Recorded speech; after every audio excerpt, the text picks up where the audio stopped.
know, you can come here and just be free. It's like a parent, yeah. You know, if he was going through any troubles or whatever, you can come here and they will talk to you and they will help you throughout your travels. And you'll just feel so much better. You feel safe. Yourself. Yeah. You feel safe.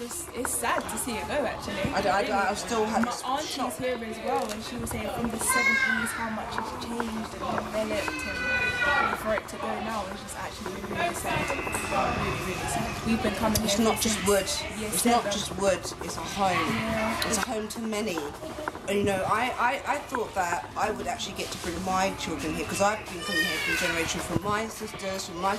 This would be the only part my mum would let me go to. I feel absolutely 100% sure I'm going to be safe because she knows that there are youth workers here that care about and children. They know you. They know your parents. If they don't, well, they work here. They live locally anyway. So you see them on the weekends, even when they're not working. They know your parents. So it's like more like a family. Do you know what I mean? You get to come here. You meet friends here. I've met people here that maybe I might not met on different circumstances, but we grow together. We help each other. You build confidence here. I mean, the amount of times I've fallen over on my knee, and then someone else will be like, "Oh, you're right. Oh, she's fine. You're cared for." It becomes a community. It has become a community. Yeah. I mean, I'm quite fortunate as I've seen it from both sides. So I went here when I was little. I used Kimber as well, but I've worked. Oh, Kimber. So we've been associated with Kimber as well. Yeah. For the last 5 years, I've worked in play services. So I worked here before I had my son, and for 2 years. So obviously I've seen the developments, I've seen all of the changes that have happened and all the children that pass through. And it's right, it becomes a home away from home for the kids. Exactly. And you do, it's creating almost like that benchmark of, Battersea. Everyone that knows Battersea knows, oh, Battersea Adventure Playground. Yes, and, yes. And it's almost like, it is a landmark. And it does help you in future employment, because I've been able to use this as circumstances where I've volunteered. I used to work in the tuck shop all the time. I used to wear the little yellow jackets as a volunteer. A lot of volunteering, yes, a lot of work if you come here. And I don't know how to explain it, but it's so much years of putting, it's like putting back into the youth. I'm saying thank you for the time that they've been here. I even say still now thank you, because without the help that they provided, who knows, where else I would have where I've been or taken.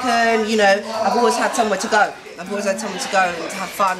We were dancers. This is where it started. This is where it started. This is our landmark as dancers. This is where we used to come here, teach routines, put on little showcases, and this is where you see a little child, swinging around the pole, watching the dance and go on, and they look shy. Do you want to come and dance? Do you want to come and dance? They'd come over, they'd join in. By the next week, they're in there. They got the confidence. They're in there. They're doing it because they feel comfortable with you approaching them, bringing them in. And it was just like, it's like I said, it's like a family. As soon as you come in, you're welcomed. No one comes here and is made to feel alone. It's nice for us as well. It's not the average part. To have that sort of connection with your own children. Yeah. Like my son's 3, and I live in Winstanley.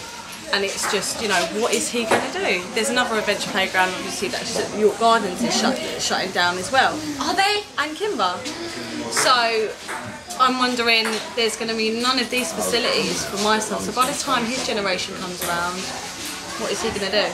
What is he going to do? Where are they going to go? This is the problem. Have anything productive. We're running out of places. And the other thing as well, which I think is really, really nice, for our younger generation to be and be safe. Yeah. Put it that way. The other thing that I think is really great about services like the Adventure Playgrounds is the amount of different people that use it from different backgrounds. Yeah. And children then learn for themselves about different things which they might not learn about at home, they might not learn about at school. Culturally, just getting a sense of completely different activities they wouldn't usually do. Yeah. And that's bringing ties in the community. You have one place, like I said, it's like a place, and it happens to help everybody sort of congregate. And what could be better than that? And it helps with their health, their freedom, their athletic ability. They're learning how to climb. They're learning how to, jump walls. They're learning how to build up a confidence within them that they might not just learn from their local park outside their home. Because you're doing it with such a social environment, you're dealing with other people. So it's like from different backgrounds that you might not get an opportunity to have where you're living. Exactly. You know, so Shopping is valuable now. yeah, it is very is. valuable, and I do think that's really important. That's why I'm very shocked to The see. way the school systems are going, segregating and turning into academies. So if you have like, you know, maybe the same sort of children wouldn't go to one particular school or in one area. So it's nice to have everybody sort of mixing together.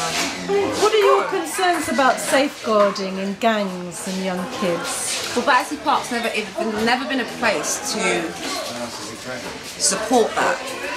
We've never had that problem. This has never been a place where we have gang related. People come here and it's never been like that. It's a safe place. Exactly. It's almost the stepping point of preventing them from getting to that point. This is where they would learn from elders who can teach them what is right and what is not right. So it gives them that shift into the world to say, you know, go out there, make something of yourself. You know, don't become one of these people that fall into the wrong traps or go down the wrong, because it does easily happen. I mean, I have, you know, everybody has their down points in life and their up points in life, but if you just have some form of guidance somewhere, because sometimes not everybody's home life is perfect, and some children don't really have anywhere to go to talk about it, or Creating that consistency. you know, even going to school, they could go to school and not even feel happy talking to teachers about it, you know, but then after school, going out from their home, being able to come here, just be themselves and be accepted is a major relief, and that's what this place has always been. So to take it away from the future generations, It makes it's no a shame. sense. It's a shame. We're supposed to be They'll never progressive. Could be sending them into gangs. Yeah. Sending them Yeah. because Yeah. there's nothing for them to do. So Yeah. taking this away from them is sending them into gangs, and it's gonna send them down the wrong way. onto the streets, and that's where, you know, onto the streets, and that's where it becomes a bigger problem. And also, you know, we educate them here about awareness, so they are aware of certain situations. Now they might come from a background where their parents aren't comfortable in teaching them. Do you know what I mean? So you're already creating that sort of boundary of safeguarding. But me and my friend here, we did do on some occasions, we used to come here and do our homework, and then we'd start dancing, do our dance, we show up to school, we'd come here, get our homework done, because we want to rehearse our dancing, but we need to get our homework out of the way, and we're all together, we're all learning the same thing, let's get our homework done. As soon as homework's finished, We can go play. we can go play, we can get out the music, we can start dancing, and you know, by the time you get home, you know you've done your homework, it's just, you know, getting a bath, something to eat, Relaxed in bed. environment. So, you know, it's just, I can't not see what they're going to replace this area with that's going to benefit. Yeah. It's just, What would you say to Wandsworth Borough Council? What would you say if you were to speak directly to them? What would you want to say to them? find ways to improve and not demolish.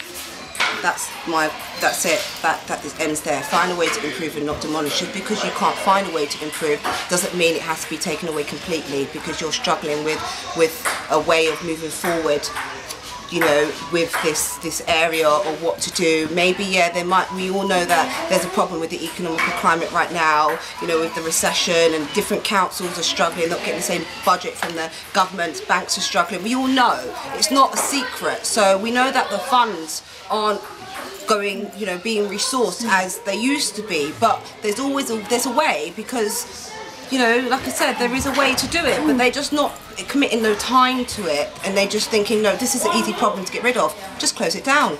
But they are That's committing it. £500,000 to rebuild the structure. Exactly. Exactly. Progression, question mark. Yeah. So it's, What would you say to Wandsworth Council? She said it all. She said it all. She said it all. Yeah. She said it all. And what do you feel about the fact that the community have said that we will fundraise and we will get the financial and professional resources to maintain it and keep it running?